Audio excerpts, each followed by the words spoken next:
Dan Rubenstein, welcome back to the show, my good friend. How you doing today? I'm good. A little under the weather, but come on. Life is so good. We're 7 weeks into the college football season. Lot to talk about. So what am I even complaining about? I can take a 20-minute nap here and there to fix things. How are you? I'm doing well. Look, it's been, about 48 hours now since all hell broke loose with week 6 and the upsets. And we got a bunch of questions about those. So we're going to talk through a bunch of them as part of today's episode. This is the Tuesday episode. If you've been listening all year, if you haven't, here's the deal. This is the spillover episode. So we do the reaction show every Saturday night at midnight. We obviously can't get to everything because we can't watch all the games. We need more time to kind of digest and think, and put our feelings together, and then really react again for a second time to everything that we saw transpire. Obviously, week 6 was pretty jam-packed on that front. So today's spillover episode, we've got some lingering thoughts, some games that we did not get a chance to talk about to the level of detail that we would normally. So we're going to get into that. We also have a Verballer segment that came to us courtesy of Verballers.com, as well as a new Verballer Top 12 poll, as well as a bonus set of reverbs. This is a loaded episode today, Mr. Rubenstein. Hey, real quick, it'd be great if you could consider subscribing to the YouTube channel down below. It really helps us out. Yeah, I assume Cal won. I went to bed. No, I actually didn't go to bed. We finished recording the show. We got all our video stuff and audio stuff up. The Cal game was still going on. It was a 25-point lead, a 20-point lead in the fourth quarter, I believe. Was it 25? I think it was something like that. Yeah, at one point it was 35-10 in favor of Cal in the second quarter. And then it was a 13-point lead in the fourth quarter, and Miami kept chipping away, and there was a targeting call that was investigated for targeting, and there was no targeting that Cal fans are maybe rightfully, maybe not rightfully upset by. And there was a potential look of illegal men downfield, offensive linemen downfield after the fact. You saw those pictures popping up on Twitter. I want to say it was maybe Chris Vanini from The Athletic posted that. And a lot of people in their feelings, and I understand it. I've been following and covering the sport for a long time. I'm not going to criticize anybody for being in their feelings either way. If you are playing in the middle of the night, quite literally the middle of the night, Reese Davis is losing his, not just voice, but I felt like his soul was being chipped away at. I felt so bad for him. As somebody who has had serious vocal issues over the last 2 years, it was like two sticks rubbing together in there for the poor guy. He did it. He did an admirable job, all things considered.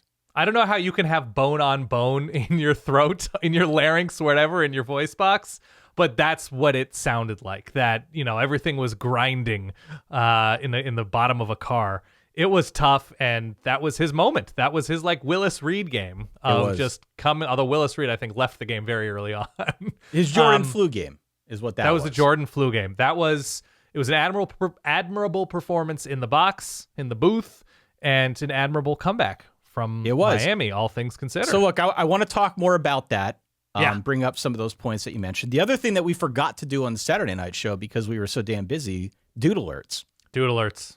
We got dude alerts that we've now had more time to collect since we didn't do it on Saturday, and people have sent in calls and emails and stuff like that. So very, very busy weekend. We appreciate your patience as we do our best to try and get through all of this. Don't forget to hit follow, hit subscribe wherever it is you are listening to / watching this podcast. Tell a friend if you've been here for a while. We would appreciate that. Leave a review out on Apple that ensures people that we're still an active podcast that is being listened to by thousands and thousands and thousands around the globe.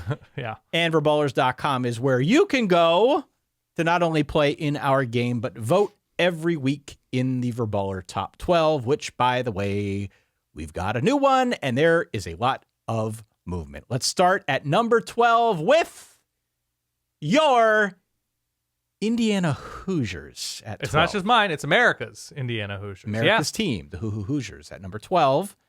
Got a win this weekend over Northwestern. Not always the prettiest of games, but ended up pulling away late. Again, scoring over 40 points. Indiana at number 12 is a choice, but okay. I support it. Could you imagine if Nick Saban didn't leave when he did after the college football playoff, and Alabama once again took something that Indiana wanted? Didn't they hire their strength coaches a few years ago when Scott Cochran left?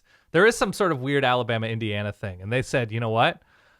I think now that we see Curt Cignetti on the market, like let's say Nick Saban announces retirement in November, and Alabama just grabbed Curt Cignetti to take over the program, we might be talking about a team just scoring 100 points regularly. They're just averaging that number. Curt Cignetti would be having a dunk contest down there. Yes. I mean, he's got attitude, and I love it. Would he force a Kirby Smart retirement? Be honest. Okay. Some say yes. Continue. Number 11, Iowa State. Iowa State's still unbeaten. Very quietly, I'm going to talk a little bit more about Iowa State. They won their game this past weekend against Baylor. Baylor historically has played Iowa State pretty close. Not in this one. Iowa State pulled away late. Number 10, Ole Miss. Ole Miss still kind of peeking in now. Lost the game 2 weeks ago to Kentucky, but won in resounding fashion 27-3. And could have been worse. Didn't Juice Wells fumble? Over South Carolina. So thoughts on that, Dan? Yeah, I was saying, didn't Juice Wells, wasn't there a touchback situation? It could have even looked worse for South Carolina in that game. Okay, number 9, Clemson. Eking its way back in there. Clemson has looked pretty good, if I'm being honest. I agree. Don't want to forget about Clemson. Number 8, Tennessee. Tennessee drops a couple spots by virtue of their loss. Again, went on the road, lost to Arkansas. That game was at night. Tennessee was pretty high up in this poll a couple weeks ago. I had them number 1. They never were actually number 1 in the poll, but they were clearly in the top 4. Now they're number 8. I saw Colin Cowherd that there is a national championship selection. Yes. Oh, I didn't know. Which is fine. Yeah. He's still on him? He's still on Tennessee? Oh, I have no idea. It was before the loss to Arkansas. So Tennessee still in. Yeah, it's one of those things where you're like, yeah, that wasn't a good loss. They're supposedly a team with a really strong offense. Ty Hildenbrandt of the Solid Verbal picked them to win by 35 plus points. And I had I had it at 48-17, so 31 points. Thank you very much. 31 points. And so you can say like, oh, I don't have Tennessee in my top 12 after that performance. Like, who do you? Are you putting A&M there? Are you putting Utah there? LSU? Boise State? Like, the options aren't incredible. Those are all good teams, if not very good. But, like, there's nobody obvious. Continue. So Tennessee, what did you say, 8? At number 8. Number 7 is Miami. Miami held steady. I don't know how I feel about this. I actually bumped Miami up a little bit more. I thought, despite the fact that it was a thin win on the road against Cal at night, and totally separate from how I feel about Miami finding its way into some of these close games that I don't believe they should be in, I still thought it was damn impressive to come back in the manner that they did in that second half and sort of dominate Cal in the last quarter and a half and get the 1-point win. So I bumped Miami up. Miami actually held firm in this poll. They were 7th last week. They were 7th again this week. Yeah, I understand why you're not going to be, why one might not be super overwhelmed by Miami struggling in back-to-back weeks with Virginia Tech and Cal. Both, I think, quality ACC teams, but teams that Miami seems like they should have an advantage over. But I've softened, right? This is a 2024 Dan, he says in the third person. I've softened a little bit with extending grace and to expect perfection and to expect 3 touchdown wins every week while looking complete and a finished product in late September, early October, I think is unrealistic and is heaping expectations on teams a little bit too violently. Alabama fell to 6th in this poll. Last week, obviously, in the manner that they knocked off Georgia, that was grounds for the Verballerhood to bump Alabama all the way up to number 2. It was a very, very tight race between Bama and Texas. Texas still had the edge, but Bama was only 28 points or something in our poll away from tying Texas for first place. They've now since dropped back down. Not a surprise. It was really a question of how far are they going to fall. Right. They fell to number 6. That means I would drop them. I would drop them further. Yeah, I think I'd have to go and check where I put them. I was somewhat conflicted as to how far to drop them, if only because, Dan, and this is true, it's been true the last couple weeks, once you get outside number 9, it's really tough to figure out who goes in that top 9. I feel like the top 9 just sort of reshuffles every now and again, but outside of that top 8 or 9 teams, it's difficult to drop any of those outside of that. I don't know. My thinking is just like if you are going to heap praise on a team for winning an impressive game, even though Alabama nearly choked it away against Georgia, I don't know. I think you have to use an equal amount of energy to say they lost to an unranked team who recently lost to, what was Georgia State, who Vandy lost to. And so you're just like, I think you have to use similar energy, even though I think we as a collective college football universe feel that Vandy is pretty frisky and feisty. Like, they're not turning that into wins all of the time, especially not against Georgia State, not against a more vulnerable Mizzou this season. And so, I don't know. I think you have to weigh things with equal weight here. I think that's entirely fair. I'm looking at mine. I actually had Bama at 5. Oh, okay. I think I'd put them more in the 8 or 9 region. Penn State is 5th. I don't really agree with this. Penn State went up. They went up after beating UCLA. I watched that game. Penn State was never really in danger there, but there are elements to that Penn State offense that I think leave a lot to be desired. And my guess is that it'll be an interesting test this week as they travel cross country to play USC. They're about a 5.5 point favorite at time of recording. My guess is that's going to change. But Penn State now a top 5 team, the Verballer top 12 poll. Would you, when you look at the teams around Penn State, would you feel good about them? I'm saying like in 6, 7, 8, 9, 10. Do you think Penn State is built to win those types of games? Would you bet $1,000 of your own American dollars on Penn State on a neutral field? I think they could beat Miami. Okay, I think that's fair. I think they could beat Miami. There's a conversation to be had with Tennessee. Okay. I don't think they're beating Alabama. Okay. And I'm really high on Clemson. I'm not sure they beat Clemson. Okay. Ole Miss, they lost to Ole Miss a year ago, so maybe not again. I think they could beat Iowa State. I think they could beat Indiana. But, yeah, as for those teams, I think I would probably refrain from betting the 1K on them. You think Penn State can beat Indiana? Number 4. Man. Georgia Bulldogs. Okay. Working their way back in. Lost the game, but Verballers extending a little bit of grace here. Beat Auburn. I think in a totally good win. It was a fine win. It was okay. Number 3, your Oregon Ducks. Big one this weekend, Dan. Biggie. Big one this weekend. Oregon moves up. We can talk a little bit about that as we go through here. Yep. They are going to square off. They're going to host number 2 Ohio State this coming week in what figures to be the showpiece of the weekend. And that means that Texas is still number 1. Hanging in. Texas didn't play this past week, so no reason to drop them. And lucky for them. Lucky for them that they did not play, because it feels like most teams that did play had something of a tussle in their hands. Yeah. This is Red River week for Texas, yes? It is. All right. I think this is going to be a great week of college football time. I'm good with Texas being number 1. I'm good with Ohio State being number 2. I saw that Ohio State became the object of internet conversation because, was it David Hale who mentioned that they weren't that good against Iowa? Was that what it was? Yeah. And then, go on. I don't know. And then there were just a lot of thoughts, a lot of emotions around that statement, which I don't think I agree with. I think Ohio State was really good against Iowa. Iowa's a tough-ish team because of their defense, and I'd rather a team start sluggish-ish and not finish drives and then look overwhelming in the second half. I don't know how you hold that against a team. Well, the controversy was around the way that he described the Ohio State win versus the way that he described the Georgia win. Right. And I don't know. Ohio State played a really good defense in Iowa.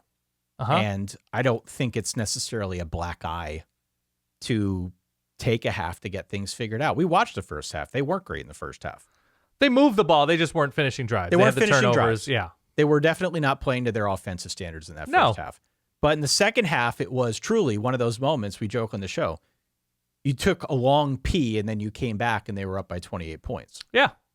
And that's what Ohio State does too. So I think it was fine by Ohio State. I thought it was good. Yeah, it was good. It was good. Is that crazy? A very, very good team.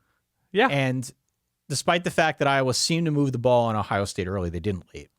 And their defense clamped down. And they remain, obviously, a top 2 team here in this poll. So yeah, a good win by them. Comparing it with Georgia, the Georgia win over Auburn, Georgia struggled. I mean, if you look at things like post-game win expectancy, if you look at win probability over the course of the game, Georgia was never really in doubt by those metrics of losing this football game. Right. What I will say, though, Georgia did not pull away until very late in the third quarter. It was 14-10, pretty late in that game. Yeah.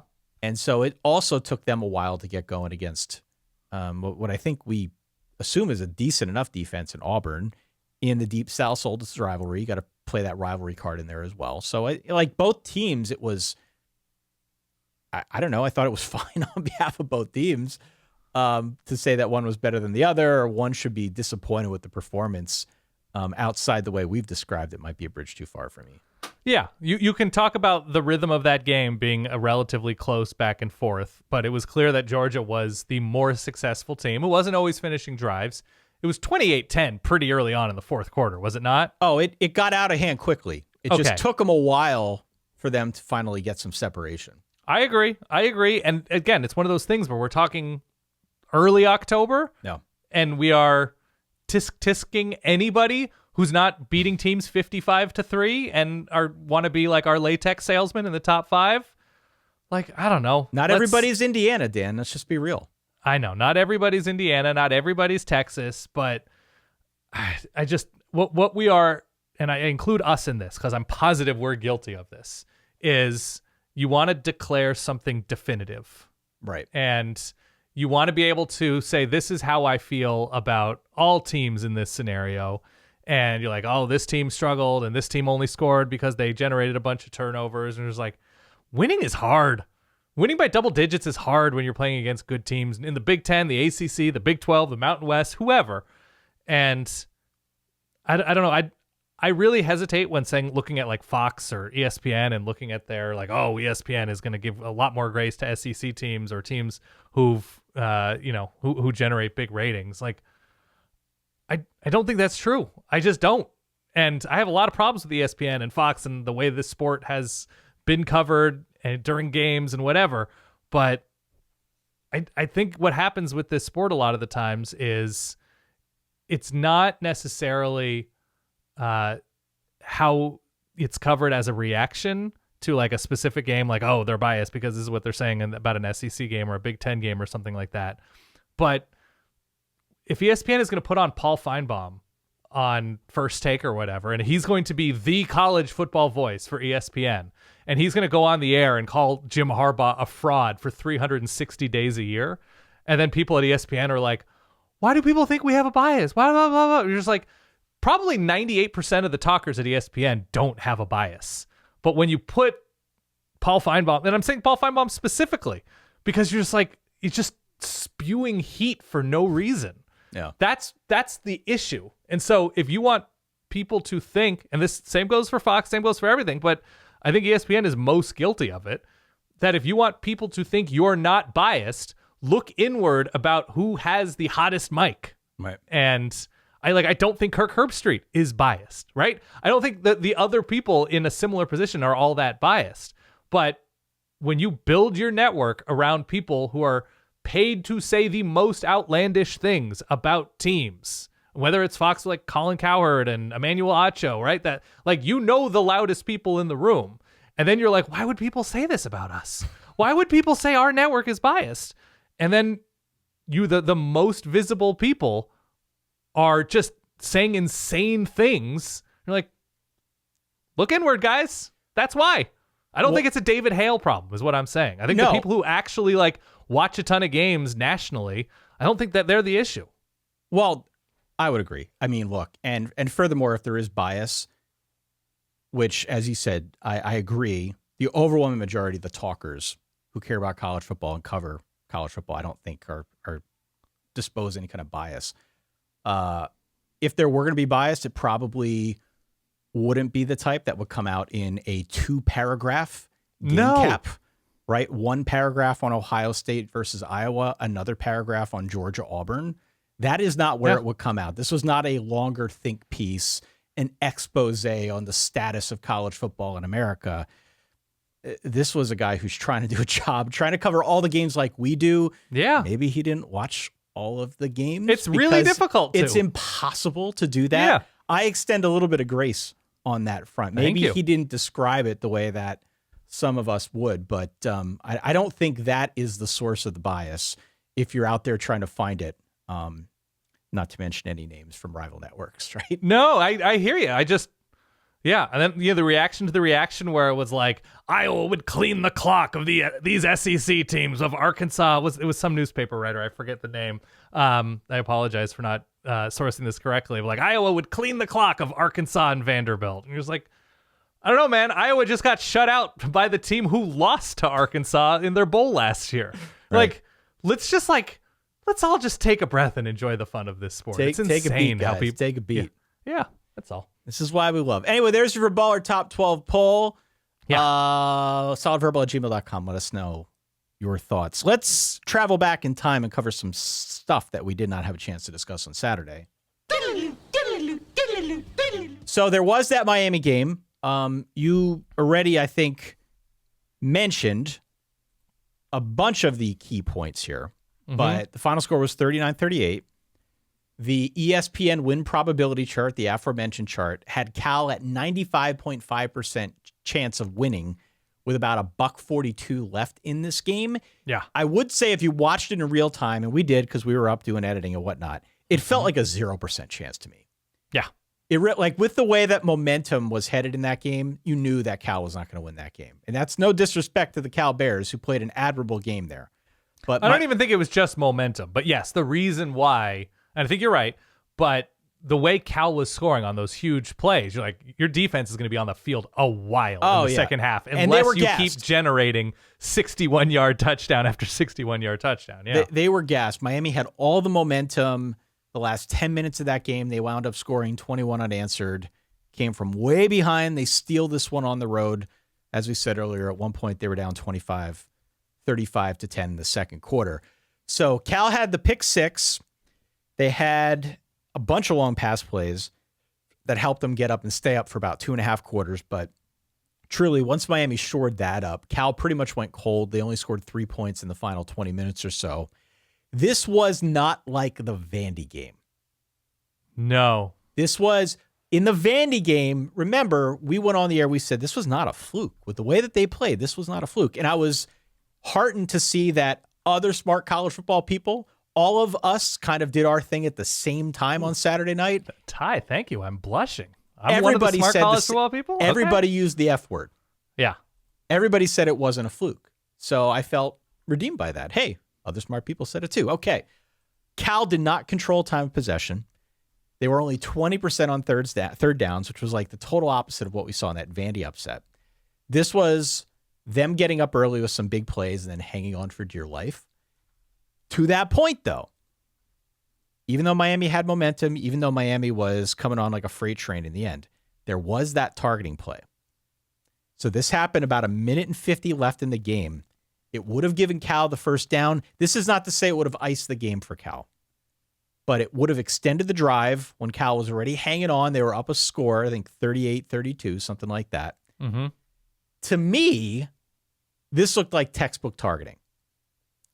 I have no idea how they went to the replay and came back saying, no, it's cool. Even Brock Osweiler, who was doing the game with Reese Davis, at first he was like, I don't know if it's targeting. And then he went back and he looked at the replay and he's like, dude, that's an automatic targeting call.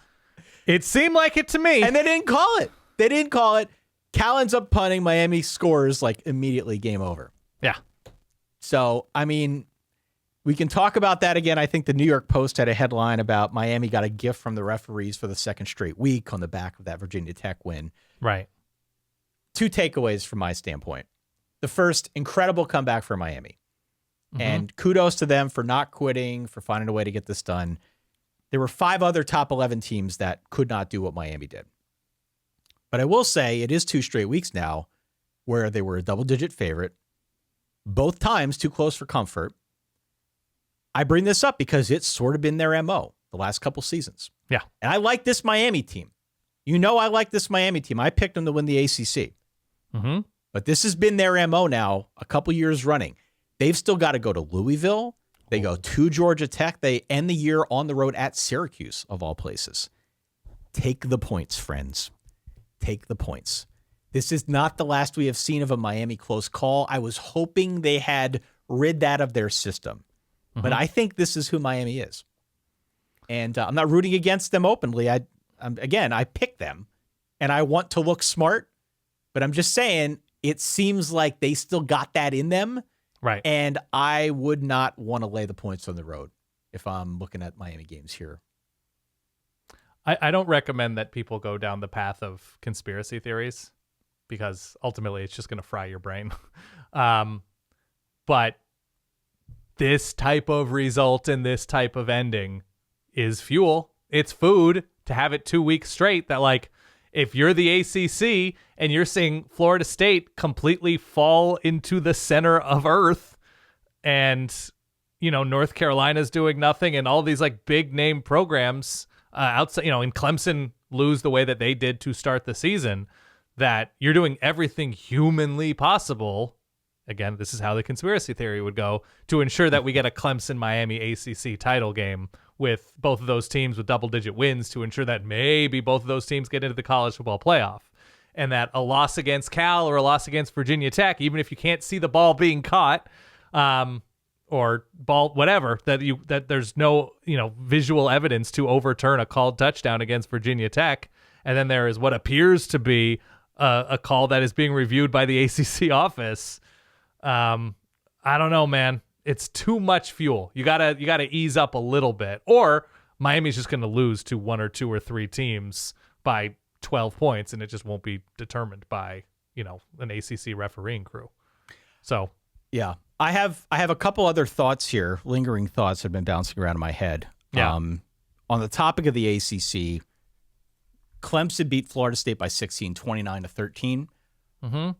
We know that Florida State's in a bad way right now. This is well documented at this point. We did not talk much about them starting Brock Glenn. Yeah. Over DJU, who's hurt. Yeah. All things considered, I thought he looked pretty good.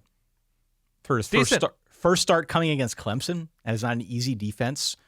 And it does make me wonder if he should just be the guy moving forward. Just roll with him. He's what, a redshirt freshman? Yeah. I don't hate it. I think they just roll with him at this point.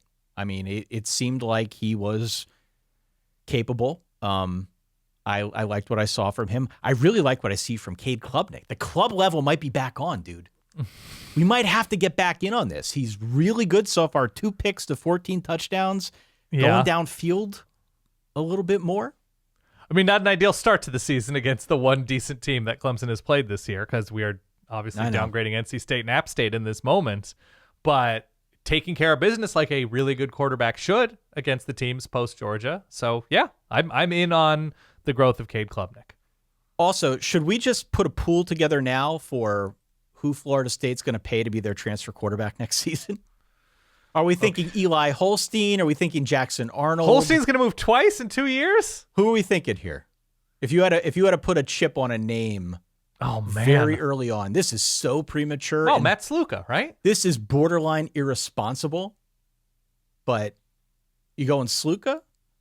Or the other guy, the backup for Haj UNLV. Malik Williams? Well, look, Barry Odom's going to take the UCLA job. So I don't know how many times you can win 10 games or so in the Mountain West if you're Barry Odom, when you don't have I don't think has a connection to the West Coast footprint of America before you're like, I want to get more money than what UNLV, and everybody's trying to get more money than what UNLV's offering, obviously. So, okay, who is Florida State going to get for their next transfer quarterback? Yeah. We need to keep like an updated tote board of the names that we think are. Yeah. You know, one of those guys who's listening now, who always sends me the odds for the random events. Right. You get we both get those. Mm-hmm. Send me odds on who Florida State's quarterback's going to be next year. I'm looking through here at the quarterbacks who have been successful this season thus far that are not in great situations. But you also have to look at perhaps like a blue chip quarterback who's sort of lost in the shuffle as a backup, like Eli Holstein was at Alabama. Right. That's exactly right. So I don't know. You're going to have to look at some of them. Haynes King has a year, right? I can't imagine. I don't think that's going to be the situation that we're going to see unfold. Oh, man. Just think it over. Okay, Jake Retzlaff? Jake Retzlaff? They don't want him. John Mateer? All right, listen. Think it over. We'll get back to you. Calandria? Malik Murphy? Calandria is not a bad answer, actually. I do want to talk about Georgia a little bit more. Okay. I want to harken back to something that you said on, I don't know, one of our shows over the last couple weeks, but you have been big the last couple years on this whole premise of what has so-and-so done to deserve blank. Yeah. Georgia beating Auburn was a fine win. Agree. I was not particularly moved by it. And I do think it is time to start thinking about this Georgia schedule, which is very difficult moving forward, and just wondering who else might they lose to. Okay. Now, I didn't feel like they were in danger of losing to Auburn. I said it was not an inspired performance until the last 16 minutes of the game. Well, what is the reasoning? Where is Georgia vulnerable to you in this moment? Well, first and foremost, I mean, they may be vulnerable on the road. And they're at Texas in 2 weeks. They go to Ole Miss, and then they come back home the next week against Tennessee. So it's 3 really good teams that are still on that schedule. They also close out the year with Georgia Tech, who is pesky, if not more. Right now, I've got them at like a 3.5, 4-point dog in that Texas game on the road. I got them as about a pick 'em in that Ole Miss game. What I think I am reacting most to with Georgia is it just has felt 3 times now like, whereas last season they had this extra gear to kind of zoom ahead of teams. Mm-hmm. They may still have it. I just haven't felt it to the same degree this season. And so I'm worried that if they get into one of those slugfests with a team like a Texas, which is very good, very balanced across the board, that if they reach back to try and get that next level, they're not going to have it. I agree.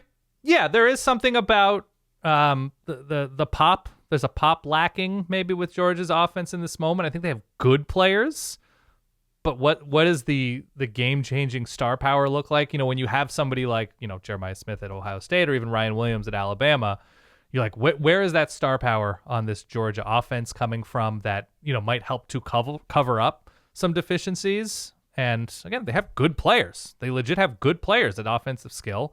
Defensively, maybe not as disciplined as previous Georgia defenses. Look, the further you get away from the Dan Lanning experience, it's just going to be tough, Ty. You know this. But they're also just a victim of their own success, that we're asking ourselves, what is wrong with Georgia when they, however many regular season games in a row they won, that they don't beat Alabama, which is fine. A lot of people lose to Alabama other than Vanderbilt. And so we're weighing Georgia on a different scale, I think. Oh, we definitely are. And you know what? It's not fair to them by any stretch, but it is sort of where we're at, because Nick Saban walks out, everybody says automatically, oh, well, now it's Kirby Smart. Kirby Smart's the new Saban. And this year, I was expecting more out of this team with all they had back. They obviously still could improve to an incredible degree. I mean, it's still there for them, but it's just not the same situation as it was a year ago, and the schedule was easier. Right. It felt like they had more of those playmakers. This year, again, I'm still waiting for that next gear to arrive. Well, they beat Clemson by how many points to start 31 the year? points. That doesn't happened. hurt. That game did happen. The game did not happen. A top 10 team. But what we have seen over the last couple weeks now has made me feel differently. I agree. And this is back to our latex salesman. Like, you want to be a top 5 team. This is what we expect from you, fair or not. And so Georgia only beats Auburn by 18 eventually. Yeah. And we're saying to ourselves, yeah, it feels different. And maybe it does. And maybe there are elements that feel different. But I'll echo myself once again. It's early October, and teams built like Georgia are able to look internally and figure things out much more often than other teams. And so this is true. Whether that's against Texas, whether that's against Ole Miss. I mean, look, winning is a skill. Georgia had that skill against Kentucky. Ole Miss did not. Texas has what is the best offense in this moment that Texas has faced this year? Like, we're criticizing Georgia for something Texas is like NA with. No. What is the best offense Texas has faced this year? Because it's not Michigan. No, it's or Michigan's not on that level. It's definitely not Michigan. I mean, this is the number 1 team, Texas. It's not. Is it Mississippi State? It's not UTSA. It's not Monroe. Colorado State. So we're saying, we have no questions about Texas. And what is going to be the first legit good offense Texas faces this year to like sort of have that net crack experience? Georgia? It's probably Georgia. The first time you play a totally decent offense is going to be Georgia? That doesn't seem ideal for Texas. By the way, I had the Texas schedule in front of me as you asked that question, and the long pause was not me scrambling to try and find it. It's me scrambling to try and answer that question with an actual team because it's Georgia. It's Georgia. October 19th. Texas will go until October 19th without playing a clearly dangerous offense. All due respect to Michigan and Oklahoma. But Oklahoma's starting, a true freshman quarterback in this moment? Yeah. I don't know. Right. Hey, I have four other real quick ones that I'm ready for you. Up. We didn't talk a lot about the Ole Miss South Carolina game. It was a nice rebound win for Ole Miss. Very nice. I wanted to pat myself on the back, though, if I could do that, because take this opportunity. Most of my picks were wrong last week. Mm-hmm. My money bets that I post out on Twitter were like 0-4. So this is the first week where the gods have struck back at me. But there was something I said on the previous show that 100% came true in this game. Remember, I brought this stat out that both defenses were allowing a high percentage of targets that were wide open. Mm-hmm. And that being said, neither defense was allowing big passing plays. Right. But my theory on this game was, well, you've got two mobile quarterbacks. It's going to break one way or the other. Because when you've got the mobile quarterback, it stretches the defense in a way that it isn't normally. This is where the big plays come from. It didn't happen for South Carolina on offense, but it very much happened for Ole Miss. Mm-hmm. My assumption was that it was going to snap one way or another because of that mobile quarterback factor, and it really went Ole Miss's way. They got a ton of big plays through the air.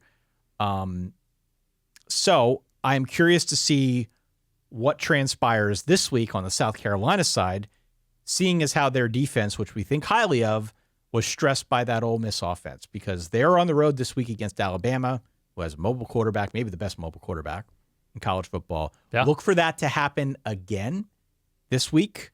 Look for it to happen in a couple weeks when South Carolina squares off against Vandy.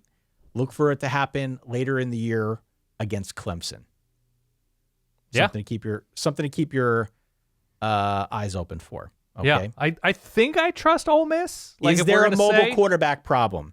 Despite the fact that South Carolina's defense is very good, is there a mobile quarterback problem or a mobile quarterback enhanced threat that you should bear in mind when you're picking games? Yes, but you always should. You'd always rather have a quarterback who can move and make plays with his feet and his arm. So everybody's got that issue. I think Ole Miss is very good. And you know what? It was something about the South Carolina game, too, where it wasn't the mobility of Jackson Dart. He's still fearless. Every single game he plays, he's fearless, both in terms of how he moves and throwing the ball downfield. The offense is built for him to generate explosive plays with his arm downfield. This isn't like a screen and go type thing. He was getting hit by South Carolina edge players, defenders, whatever, and still completing wide open passes that the secondary was getting charred to that degree. Those tips are frosted with courage, Dan. You know it. Of course. Three other quick ones here. The Florida game. I was all in on UCF. I figured Florida was going to be dead to rights here. But yeah, I was impressed with how the Florida defense locked down UCF. They had 5 sacks, 7 tackles for loss. An interesting quirk that I'm going to bring up on Thursday because they play the Tennessee game this week. Is the quirk that you bet with Ted Roof? That's a personal problem. Please respect my privacy at this time. Okay, continue. I think we're high on Tennessee's line. But we are, Florida, interestingly enough, is actually converting pressures into sacks at a much higher rate than Tennessee.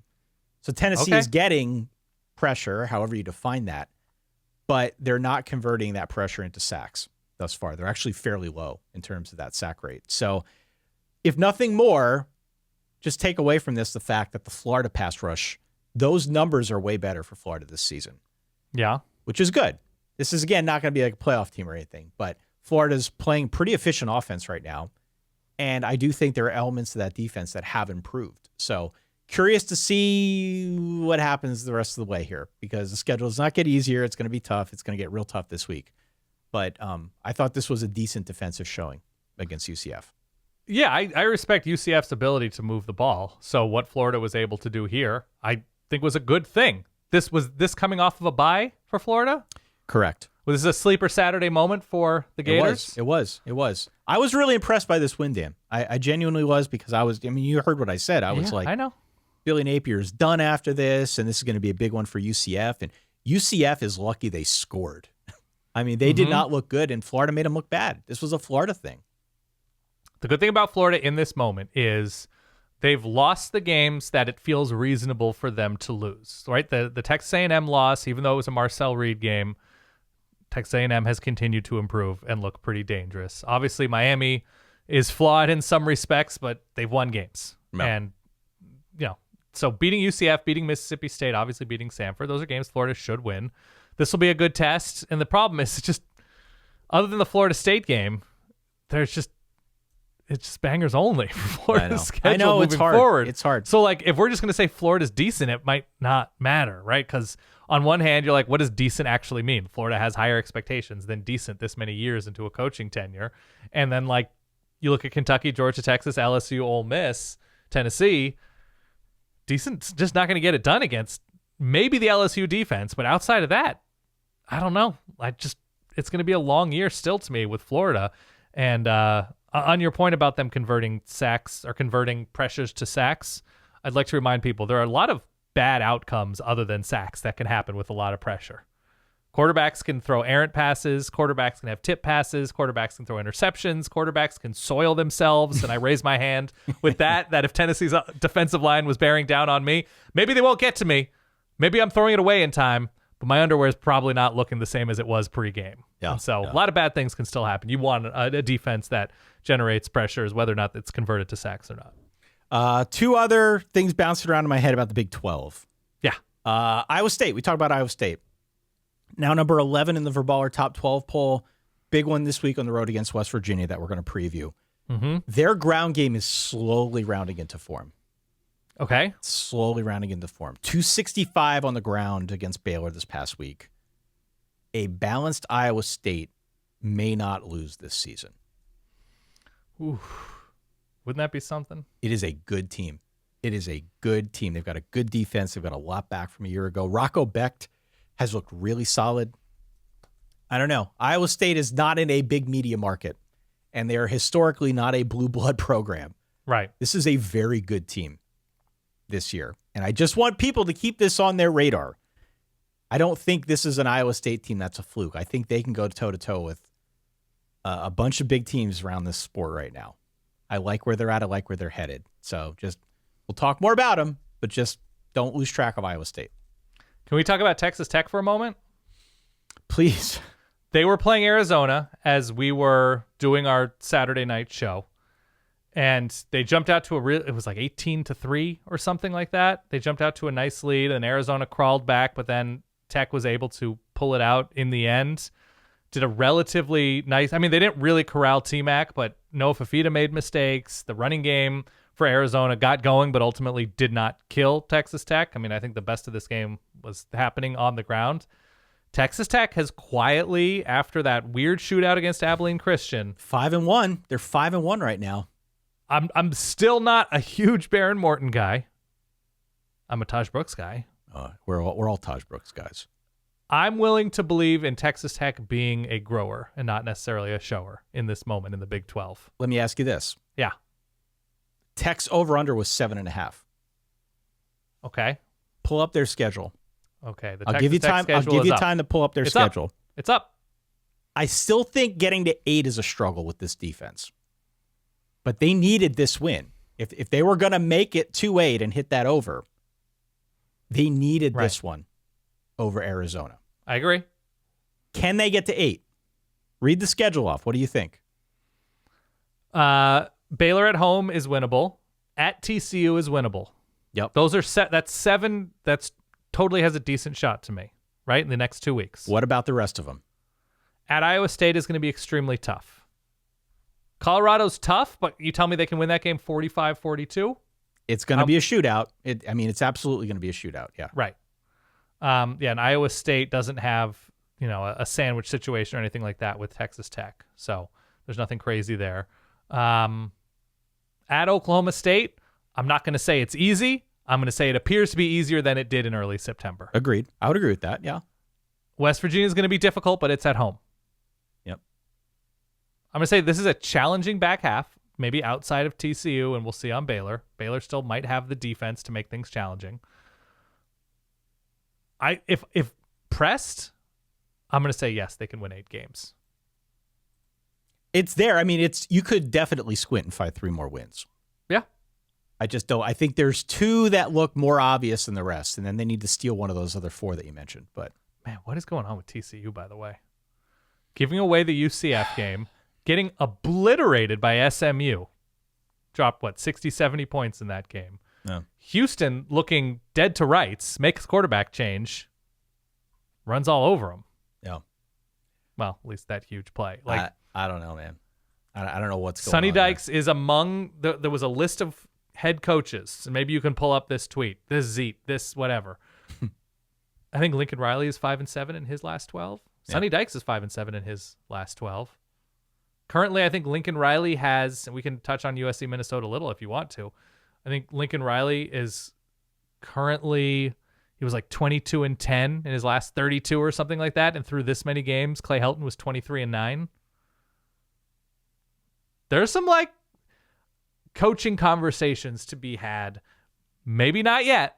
Yeah. Maybe as we get into Halloween-ish. I'm curious to see how this team performs in November and what this conversation is like.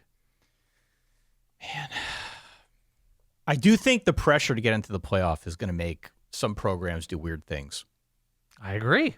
And the Lincoln Riley thing, it again has some notes of the pressure getting to him. I don't know if you saw the post-game thing with somebody asking a player a question and him snapping in and saying that's not a good question. Something to that extent. I'm not probably describing it accurately, but well, he said something. There was also something he said. Lincoln Riley's we're 5 points away from being undefeated. You're just that's.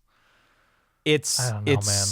It's just little stuff like that makes you feel kind of like we saw last year with Ryan Day, right? With his Lou Holtz moment. It's just these little breaks in character that sometimes indicate that somebody's feeling the heat. And these guys are fried. Yeah. If you're Lincoln Riley, I mean, I get it. He came in with really high expectations and not necessarily doing better than Clay Helton at this point. Sonny Dykes 5-7, Hugh Freeze 5-7, Billy Napier 5-7, Sam Pittman 5-7, Lincoln Riley 5-7 in their last 12. Crazy. What else do you got here from this past week? You want to rattle off any other lingering thoughts? I kind of sucked up all the oxygen in the room, but what do you got? I rewatched in more detail, he said, the USC Minnesota game, and it was the winning is a skill thing. Forget the call at the end. Minnesota, without an explosive offense, did get some explosive plays from Darius Taylor, who remains a terrifically underrated running back. A hidden gem. Total hidden gem. I think they've got basically nothing through the air, to me. I just don't see that as being something that they're going to be able to lean on in any sort of positive regard. They didn't commit the turnovers. No. They didn't commit the penalties. You look at USC in the second half with opportunities. And even forget the game ending. It was a game-ending pick, right, for USC throwing into the end zone, I think, if memory serves. Yeah. Forget that play. That was a desperation play. That Minnesota made field goals, that they didn't turn the ball over, that they got off the field. They weren't great. I don't think they ran as well as USC did, but I don't know. Just USC took so much off the table for themselves, and Minnesota sort of stayed the course that what is this USC team right now going into the back half of their schedule? Well, and going into a week where they've got Penn State coming to town. They've got Penn State. Then they travel across the country to Maryland, who I'm not a big Maryland guy in this moment, but I'm a big betting against teams who are shifting 3 time zones or whatever. No. I don't know what the Lincoln Riley conversation is, but on the plus side, everybody in the offseason said, you got to do something about this defense. Defense really, outside of the UCLA guys in the secondary against Michigan, tackling at the end of that game. I'm not going to put that on USC. That's on UCLA. USC has losable games to Rutgers. Losable. I'm not saying they're going to lose. Sure. But Rutgers totally decent. At Washington's going to be difficult. Nebraska's going to be, I'm not sold on the Nebraska offense in this moment, but that's a tough defense to play against, and they can turn Miller Moss over. At UCLA shouldn't be an issue, and they host Notre Dame. So right now they're 3-2. Wow. 8-4 is on the table after that start. I just don't know how long this is acceptable in LA. I don't know. Okay. For that amount of money, you're paying $10 million to go 8-4. It's a lot. But you're getting so much money from the Big Ten, Dan, so it all just sort of comes out in the wash. Right, of course. What else you got? Anything else? I don't think so. Is there anybody else that's piquing your interest? The only other thing I wanted to mention on the Texas Tech front is that I was real big about talking about how good they were on third downs, and then they went 2-11 against Arizona. But no. Otherwise, why don't we get to any leftover dude alerts? Do you have those at the ready? I will momentarily. Let's get to dude alerts. We apologize. We had so many people who sent them in, and we just didn't have a chance to get to it. I've got them. We give out dude alerts to the performances that move the needle for us. It's not always the headliners. We have people all across the Revolverhood who send in names every Saturday night. Who do we got them. Who do we got? I got Ricky White, blocked a punt, caught 135 yards worth of footballs. LaQuint Allen, we mentioned on the show on Saturday night. Diego Pavia, of course. You have down here the entire Tulane running back room. Jade Nixon from Western Michigan had a great night. I think it was day. It was the afternoon game. Ashton Genty, of course. I think we just retire him at this point. Braylon Russell from Arkansas really spelled that end of game effort from the Hogs. Jordan James for Oregon ran super tough. I don't know if you saw the play where he just sort of launched himself like a missile into the sternum of a Michigan State, possibly a safety or a linebacker. He's been running quite well. And Hassan Wilson for Charlotte. We mentioned Charlotte taking a nice step forward with a very comfortable and impressive win over, I believe, ECU on Saturday. Yeah, scored 54 points against an ECU defense that we thought was pretty good. Yeah. So good on him. Quite impressive. A lot of dudes. All right. One of the things that we do on this Tuesday show is we do a Verballer segment. Our Verballerhood votes on this segment out at verballers.com. If you're a premium Verballer, along with your vote in the Verballer Top 12 poll, I'm saying Verballer a lot here. I'm trying to throttle that back just a little bit. But of course, in terms of what you get for your money there, not only do you get to vote in the Verballer Top 12, you also get to help craft a segment. This week, Thomas wants us just very quickly. He says, after having a few days to digest, maybe just simply rank the top 5 upsets from this past week, from least surprising to most surprising based on your own personal feelings. I will take this a step further, okay? All of them on some level were surprising.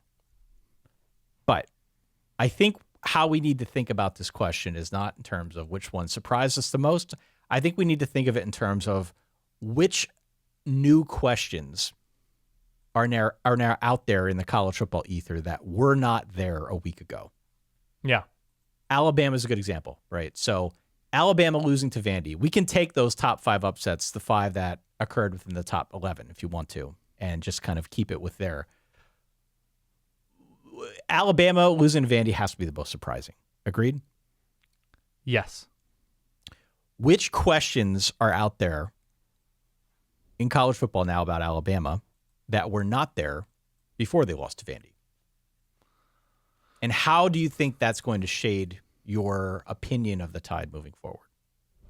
Look, if you're just taking this specific game, the question then becomes, can Kalen DeBoer have this Alabama program locked in even when the opponent isn't a headline opponent? If you're going to come off that Georgia win, is Kalen DeBoer the coach to keep his team mentally correct to not lapse against a clearly inferior opponent from a talent perspective? Now, I think Vandy's totally decent, but they're not on the same wavelength as Alabama in terms of what their ceiling is. So that question is Kalen DeBoer's ability in a frying pan that is the SEC and what will be Alabama's schedules moving forward. Sure, he can get them up for Texas or get them up for Ole Miss or get them up for Georgia. Is he able to get him up for South Carolina? Is he able to get him up for Vandy? Able to get him up for Kentucky? Able to get him up for Arkansas? Whoever. That is not necessarily like the prime time game opponent. I'm just curious to know what's going on. been 6 quarters now of sort of Yeah. questionable play after that really hot start against Georgia. Last 6 quarters has not been great for Alabama so far. And so I'm just curious to see how long it's going to take for them to snap out of this, whatever it's been. I mean, they've still been fine. They're still performing, I think, at a pretty high level offensively. But, Right. Vandy, Diego Pavia moving the football in the way that they did, scoring 40 points against Alabama. Mm-hmm. If you would have told me that Vanderbilt was going to beat Bama, I would not have predicted them to score 40 points and do it. I would have predicted a lot of turnovers for Alabama.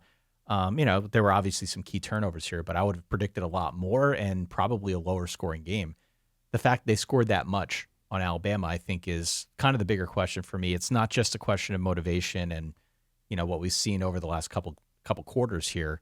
It's how are they able to do that? And what does that mean when they go up against better offenses? Because we saw Georgia score a lot on them too. This is an Alabama team that's still got Tennessee on the schedule. LSU is on the schedule. They can score. Missouri, I don't know what we think of Mizzou at this point. We can talk about them in a little bit. But just the defensive question for me with Alabama, I think, has to be first and foremost. Yeah, I think that's right. And look, it was sort of a rebuilt secondary. A lot of young dudes playing in that secondary. Obviously, emotions were running high. Was it Malachi Moore who picked up the penalty late, threw his mouthpiece, kicked the ball?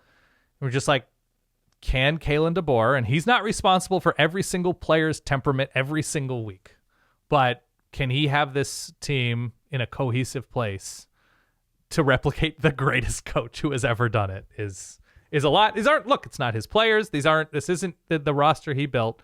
He deserves a good amount of time to do so, but he still inherited a ton.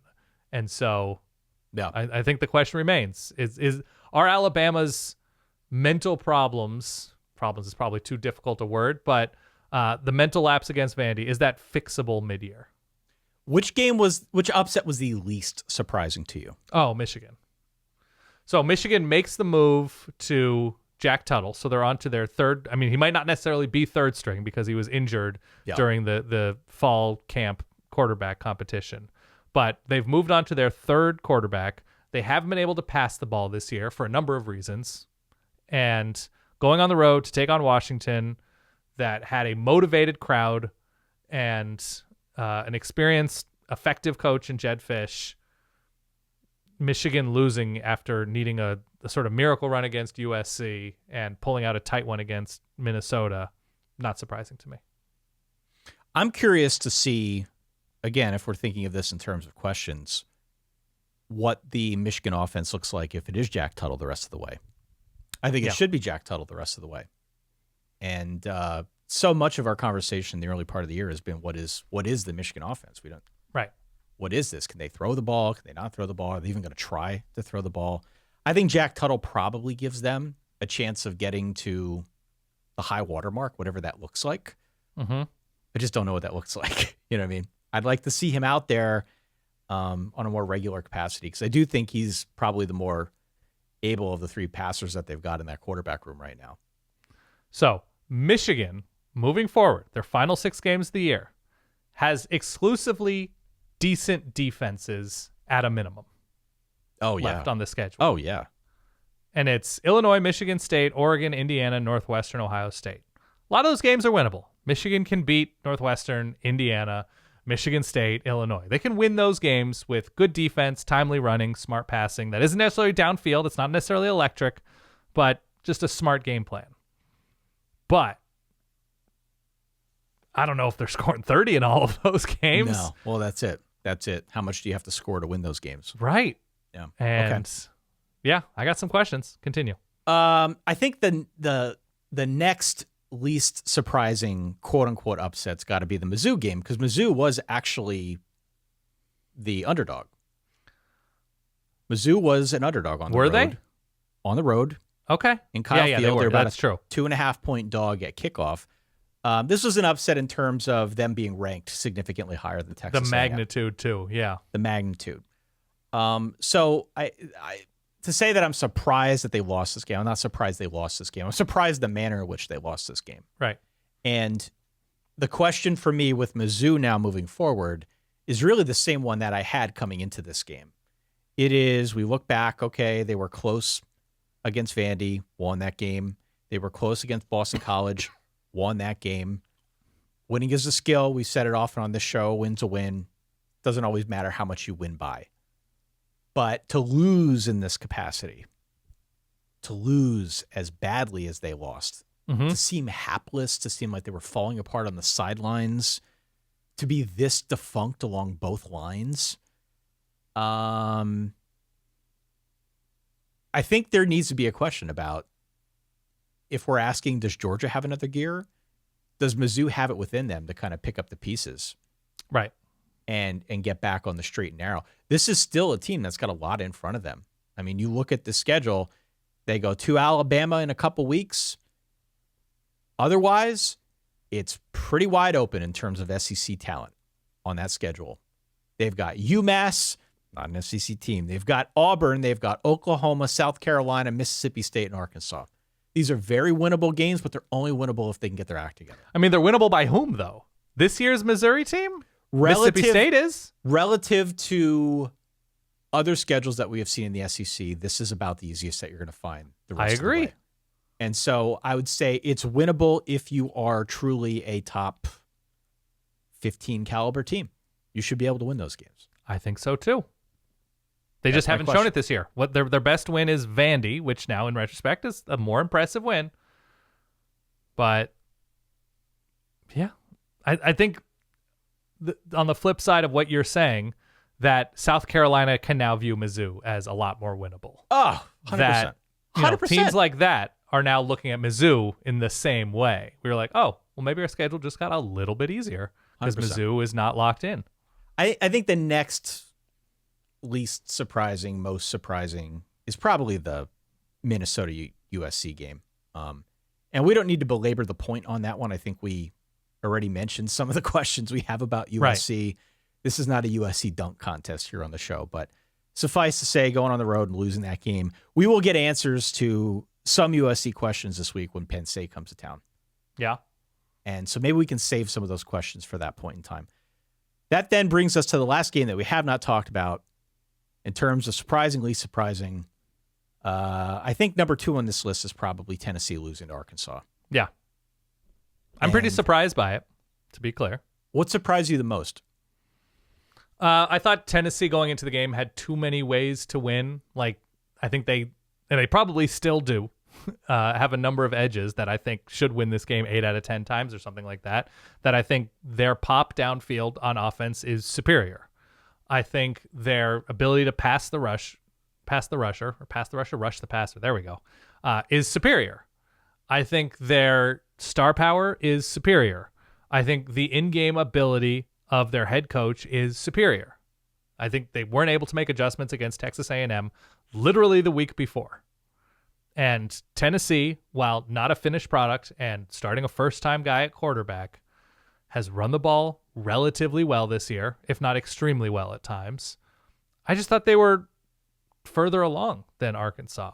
And I didn't take into account that it's just difficult to win in tough places in the SEC, as it is in any conference. But there seemed to be a frenzy in Fayetteville, and there is a wild card nature to Arkansas that you don't really know what you're getting drive to drive, but the best of Arkansas is still pretty dangerous. No. The best of Taylon Green is still pretty dangerous. And I just, going into the game, felt like Tennessee was further along. I felt like they were further along, and the, I think, lingering question for me coming out of it is one that I thought we had answered going in. Yeah. Which was the Nico factor. And it really struck me. It still is with me that I went back and I watched that game again this morning. Nico was rattled in that game. Redshirt freshman. Yeah. And right. Most redshirt freshmen in that hostile road SEC environment at night would be a bit rattled. Mm-hmm. We kind of assumed that he was a cut above that because we saw what he did against NC State. We saw, generally speaking, a pretty polished performance against Oklahoma, even though the offense was definitely held in check to some extent. This is the first time that I came out of a game saying, oh, you can rattle this guy. Yeah. And it's a question that I bring up here because they've got a rivalry game against Florida this weekend. Now, I don't think too highly of the Florida defense, but I said they're converting pressures to sacks. Okay, can they rattle them? Maybe. You got a game against Alabama a couple weeks. Yeah, that's one that's going to have a lot of pressure attached to it. Kentucky is going to find a way to make it uncomfortable. We've already seen that this year. They're on the road at Georgia. That goes without saying. They close out the year on the road against Vandy, which, say no more. That's 5 games, Dan. 5 games where if you're wondering, okay, to what extent can we rattle this young quarterback? 5 games right there where it's not too hard to conjure up a way that they could bring up pressure and make them feel a little bit anxious out there. Yeah. No, he is the victim of people like us seeing other second-year dudes, sophomores, redshirt freshmen thrive. And he, at his best, looks incredible, but is learning. He is learning. Okay. And so I think I came into the season thinking like, oh, it's so great that he wasn't thrust in as a true freshman. And he got to sit and sort of get those mental reps as, and the practice reps, whatever, as the number 2 guy. But, it has the feel of, you go to rec league basketball courts and there's an old guy and he's just bodying the younger players on the low block. He's like, it still works. You can still rattle guys. You can still, going through old school stuff, get those younger players out of their game. And so I think he's going to be really, really good. I am holding on to all of my Nico stock, but yeah, especially like if he's not connecting on those huge passes, if whoever Squirrel White or Chris Brazel or Dante Thornton is not open downfield and generating those huge plays, and Tennessee has to not necessarily methodically, but come up with a varied offense to score points, especially on the road. No, it's worrisome. All right. Here's what the rest of the week looks like, by the way. Please. If you are trying to plan out your schedule. From a solid verbal standpoint, we've got our preview episode drops on Thursday. We've got our Big Ten breakfast episode. They're getting weirder each week, in case you're interested. We post all the audio out to our Patreon, everballers.com. That goes live on the YouTube channel, 9 a.m. every Friday. And then, of course, we're going to have the Week 7 live recap, midnight Eastern on Saturday night out on the YouTube channel. That will drop to the podcast feed bright and early on Sunday morning. Keep sharing our episodes in a creative capacity. We appreciate it. I've got a coupon that I'm going to send out here to somebody as soon as we get off the line today. Ooh. We appreciate everybody sharing, doing their part to help spread the verbal. Tell your friends and family and anybody you know who likes college football. There are 4 games that I just wanted to mention here real quick that are taking place earlier in the week. Early bird special. The game is, I believe, 7 p.m. on Friday. It's Memphis -6 at USF. USF plays no pass defense. Just bear that in mind, okay? Yep. Bear that in mind. Memphis -6, not a bad play. We've got Northwestern at Maryland, 8 p.m. on Fox on Friday night. Maryland favored by 10. UNLV plays Utah State later on in the evening on CBS Sports Network. What's that line? I need to pull it up here. Utah State is bad. Continue. Yeah, Utah State's bad. And then 10:30 on ESPN, it's Utah -3.5 on the road at ASU. That's a low line, Dan. That's a game I would normally be super interested in watching if it weren't starting when it's starting. Because I'm old. I'll be watching that very early Saturday morning. That game, by the way, between Utah State and UNLV favored by 18.5 points. I like that. My only lean in those games would probably be Memphis, if I'm being honest with you. I would go UNLV, and I guess we're seeing who's playing quarterback for Utah. No. Some of the biggest games that you have to look forward to this week, many of which you'll be picking on your Run the Board slate this week if you go on out to playruntheboard.com. We got South Carolina at Alabama. We've got the Red River game, Texas versus Oklahoma. Penn State at USC, Florida at Tennessee, Ohio State at your Oregon Ducks, Ole Miss at LSU, Iowa State at West Virginia, Kansas State at Colorado, in addition to Washington, Iowa, Cal, Pitt, Arizona, BYU, Wazoo, Fresno, and Vandy at Kentucky, just to keep things interesting. Here is what is of note of all of those games and the many more I did not discuss. A lot of low point spreads this week. Ooh, good. A lot of single-digit point spreads. Should be a good week then, hopefully. Generally, that equates to a really good week of college football games. A lot of low point spreads. I hope so. Even of the ones that I just rattled off, there are only 4 of those were double digits, 2 scores or more. But most of these figure to be pretty close games. So bear that in mind. Hope you stop back on Sunday to listen to the audio, or if you're very interested, Saturday night to check out our live stream. Okay. I thought you were going to say the really interesting thing was Cal and Pitt have worn the same uniforms a number of times. They do have similar shades. I know it's difficult with you and colors and shades sometimes. Cal and Pitt have worn strikingly similar blue and yellow looks over the years. That's all. Our guy Shay cut together an extra version of the Reverbs because we had so many calls. Look, we do our best to include as many calls as we can. Mm-hmm. But because the timing of the games works out such that we're still getting calls, literally my phone is buzzing as we're recording that recap episode. We can't fit them all in. So Shay graciously volunteered his time. Here is a shorter but yet extra version of the Week 6 Reverbs. Have a listen. Dan, Ty, this is Noah in Minnesota, and Minneapolis is rocking tonight. We pulled off the biggest upset of the day. Nothing could possibly outshine us, right? Good evening. This is Dirty Mike from the city of Bethlehem. This is Frank from Five Forks, South Carolina. This is Dan in San Francisco. Can you say bros before Troj? Roosevelt. Look, if Alabama wants to beat Vandy, they're just going to have to schedule 3 or 4 bye weeks in a row before they play them. Okay, it's Joe again from Fayetteville. I am watching the Tennessee. Oh my gosh. Oh goodness. I'm so discombobulated. This game's so crazy. We're guaranteed to lose. Just make it happen. Make this thing end. Who among us has not pretended to whack somebody in the middle of the field after you sack them?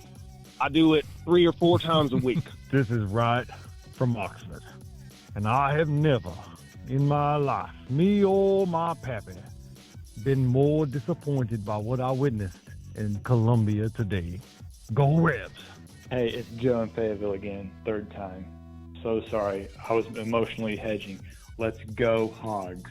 Woo, pig, suey. Does the SEC stand for secretly embarrassingly crappy? Dude alert for Ashton Genty. Please and thank you. Yea, verily, and ye shall not heed the false prophet Ty. We walloped them, Giga Maggies. Okay, this is Joe in Fayetteville again. Just add this to the end of my last message. So, Dan, Ty, it's me, 2024 college football, and I'm drunk again. I got Vandy winning, I got Arkansas winning, I got Minnesota winning. What's going on? Beautiful. Good job. Great job, Shay. Great job to all of our callers. Again, 855-VERBAL-3. You can text me during the course of the week. We get the text messages. There have been a couple that came in just as we're recording this. But as we get into the week, into the throes of this thing, that's when the voicemail line opens up. Yeah. Dan, that does it for the Tuesday episode. That's all I have. Solidverbal@gmail.com is the email. If we missed anything, you want to get it off your chest, we'd love to hear from you. You can also reach out on social media. We're responding to DMs left and right these days. People have things to say about college football. We welcome any and all feedback in response to what you heard on today's episode. Verballers.com is where you can go if you want to support what Dan and I do. Not only can you play in the games and vote in the polls and vote on segments, but you get all the episodes ad-free. Goes a long way towards helping us out and further supporting what we do. Keeps the lights on, so to speak. We'd appreciate you giving that a look out at verballers.com. And last but not least, hit follow, hit subscribe. If you've already done that, encourage others to do so as well. Definitely. Dan Rubenstein, take care of that little cold you got, okay? Trying my best, Ty. Trying my best. Might take a nice little bath later. A little Vicks Vapor Rub. I definitely won't. Continue. Yeah. For that guy over there, my good friend, Dan Rubenstein. For myself, Ty Hildenbrand, thanks again for downloading, listening, supporting. We will talk to you all on Thursday. In the meantime, stay solid. Peace.